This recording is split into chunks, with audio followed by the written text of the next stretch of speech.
Hey everybody, I've had some interesting people asking about all the things I had to do to put this 56 Chevy pickup on a C10 frame. So I've been meaning to shoot this video for a while. Oh, Daniel, you kind of been waiting the longest. Sorry I haven't got to it sooner, but let's go over. I'll try to go over everything that I had to do and pretty thorough. See if I can cover everything that I had to do to get this truck on this frame and have it work. Before I start, I will say this: if you are wanting to do a conversion like this, and you just want to leave the truck, the C10 frame as stock,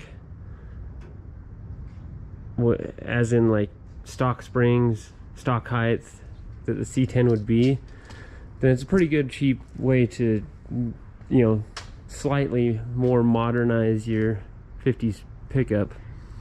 But if you want to modify the stock frame, I wouldn't recommend.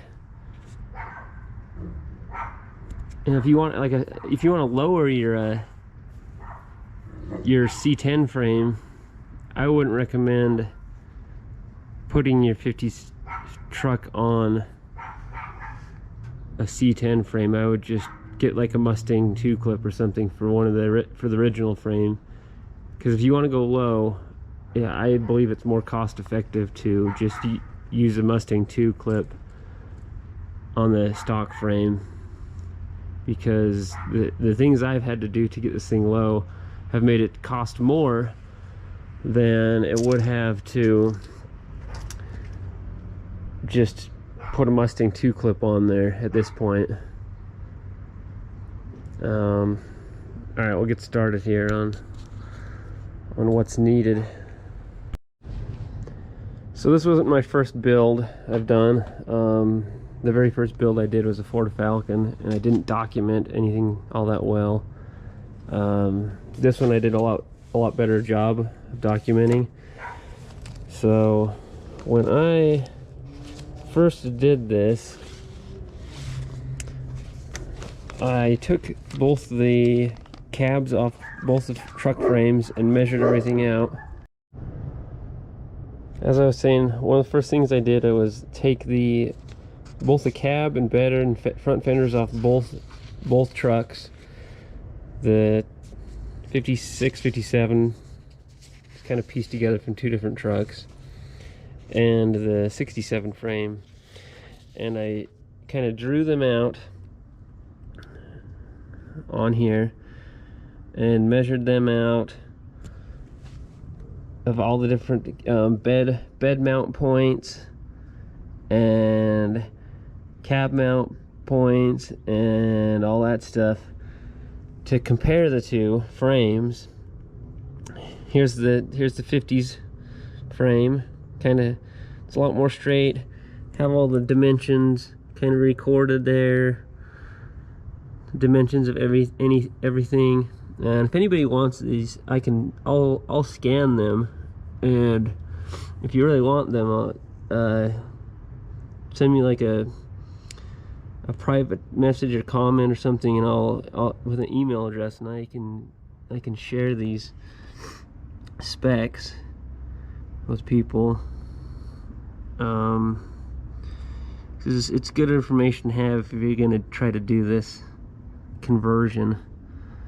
And like I said, I have all the measurements for the two different frames to compare, and that kind of helped me figure out how to mount the cab and the bed and how to do everything. Well, for starters, let's go over the front. We'll work front to back on this thing, what I had to do. So for starters, working from the very front, I had to kind of cut down the frame horns on the front of here and made them pretty small, so, and then mounted my bumper to them. Now that's not going to be near as strong, but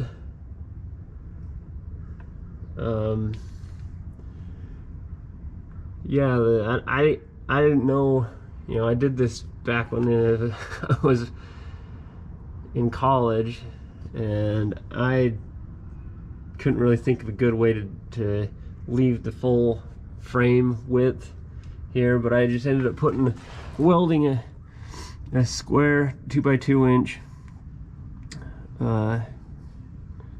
channel, or not channel, but like a square tube, 2x2 inch, and then putting my bumper bracket, welding my bumper brackets to the end of it, and that's just welded to the side of the frame to try to give it a little bit more strength. And I tried to go back about as far as I could there and weld it to it, so that the bumper has something stable to bolt to. And I do have the bolts going through the back of that square tubing, so the bumper's on there. It feels fairly decent, but in a wreck it probably wouldn't hold up very well. But you know, if you wreck something this old, you're not gonna feel you're not gonna be loving it anyway. So that's what I had to do for mounting the bumper on. And as you can see, it's spaced out from the original frame to where that bumper mounts on, because the C10 frame at the front here is narrower than the 50s one. The next thing I had to do was build this custom radiator support. And I just built it out of angle iron, and it kind of mounts right there to this hood latch panel, and there's nothing special about it. It kind of just goes down and bolts to the top of the frame down there. For mounting the radiator in, I had to get some clamps like this, and I have those on the bottom also, and it kind of just cradles the radiator in place. And those ones are just bolted. The ones on the bottom are basically the same as these. They're just bolted to the frame. This is a C10 radiator, I believe. I'm not sure exactly. I think it might have just been a universal radiator I got from Jegs or something. One of the next things is steering. So I ended up using let's see, I think it was I used the C10 column, I believe, and then kind of just cut the shaft off on the end, and then got these universal joints here and fitted them. And this is just a D shaft steering linkage, and then another universal joint here, and then I used the C10 kind of rag joint there and cut the one thing off and welded a piece of this D shaft into the circular end of that rag joint connector, I guess, and then had to put this bearing in here to give support to the shaft, so that it's not just, you know, you have two, if you have a rag joint there, it's not solid, so I need something to hold it in place so that bearing holds the shaft solid, so when you rotate it, it's not flopping all over the place. The inner fenders do have to be trimmed for this. You can't leave them stock. As you can see, I kind of trimmed them up quite a bit. I had to retrim them when I put the air ride on. And as you can see, I've kind of just cut the inner fenders to whatever shape around, just to clear things. Like I said, this frame, this C10 frame is a bit narrower than the original 57 frame. I'll show you this side and how I trimmed this side also. As you can see, the inner fender is trimmed along there, and then you get to here, and this is the stock edge, but then here is where the cut starts and it continues all along. Working our way back, these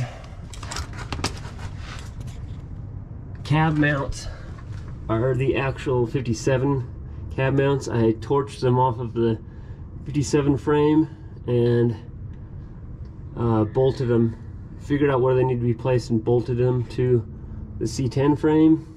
Of course, I cut off all the C10 cab mounts. I didn't need them. They didn't help. They weren't useful at all. So yeah, for mounting the cab, all the cab mounts were the 57 cab mounts, because the C10 and these older 50 trucks, the frame is the same width at the cab where the cab mounts on. I did have to put these spacer blocks in, because originally when I first put this truck on this frame, I needed the cab spaced up a little bit because my transmission was hitting my floor without those blocks. So they're spaced up about an inch is all. I don't know if I still need them because I've changed the engine and transmission since then, but I wasn't gonna try to rework that because everything else has to be done also. As you can see, there's not a ton of clearance between my transmission and my floor, so it's probably best that I do have those spacers in there. And you can see my air tank for my air ride, compressor, all fits under there pretty nicely.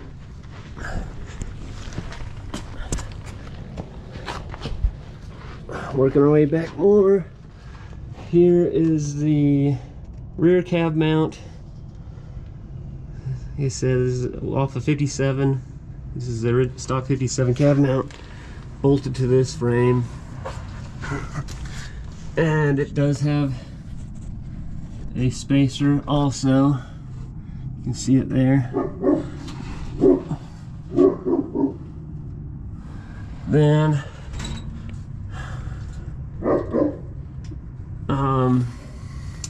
working our way back some more.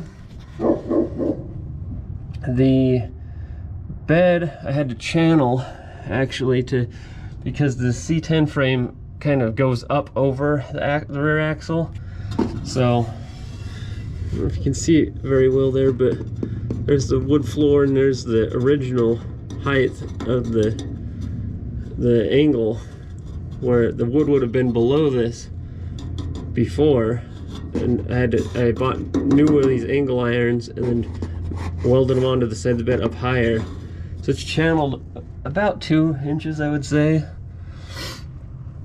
and had to build a little drop bracket for these step mounts because they go down also, but the cross seals for the bed mount got to stay up. And as for the cross seals, I just moved all the cross seals, those to the locations of the 67 frame bed frame mounts. There's not really another way to do that. It doesn't really make much more sense to me.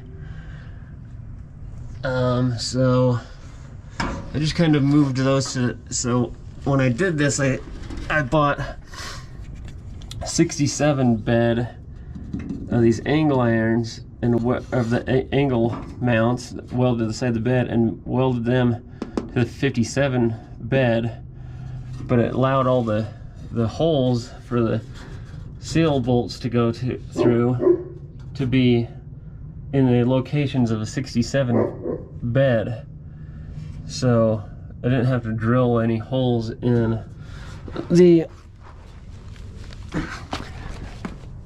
angle. As you can see up here, these are all the 67 cross seal locations, and I don't have bed strips in here, as you can see, so some of them haven't been used, but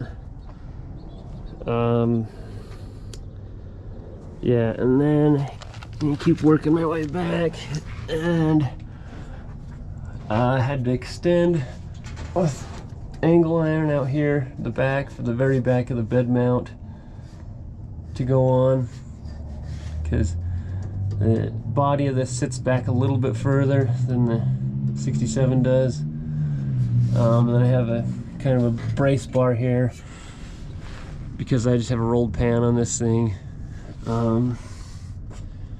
When I first did this conversion, I did buy 4-inch drop springs. That's the only modification I did to the suspension from stock. It worked pretty good.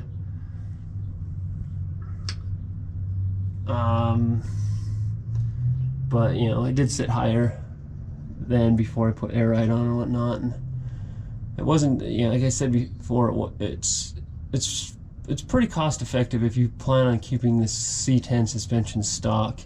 If you're gonna modify it, I would suggest sticking with your original 50s frame and just getting like a clip on the front if you really want it to be low, because you start doing the modifications on a C10 frame, costs go up pretty quick.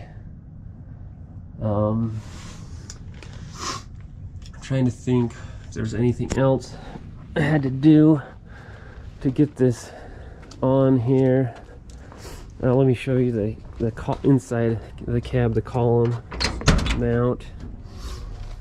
So like I said, this is a C10 column. I just used the 57 steering wheel on here, the stock steering wheel from the truck. But it is a C10 column. It just built my own custom column bracket here to hold it in place. I did have to cut my own custom hole in the floor for where the column goes through. I did use originally used the 67 swinging pedal, but I've since then replaced that with just a firewall mount master cylinder for a 55 to 59 truck, because I don't know, it does work better and fits better than the 67 master cylinder did. Where that chrome thing is where my master cylinder used to come through my firewall, and when I changed over to this one, this is where it comes through now. It's clearly closer to the driver's side. I do like it better. It gives more clearance to the engine, and it just kind of works better all together. That's the main things that had to be done to get this thing on here. If I can think of anything that I forgot, I'll post another additional video, but I think that's about it for now. Later.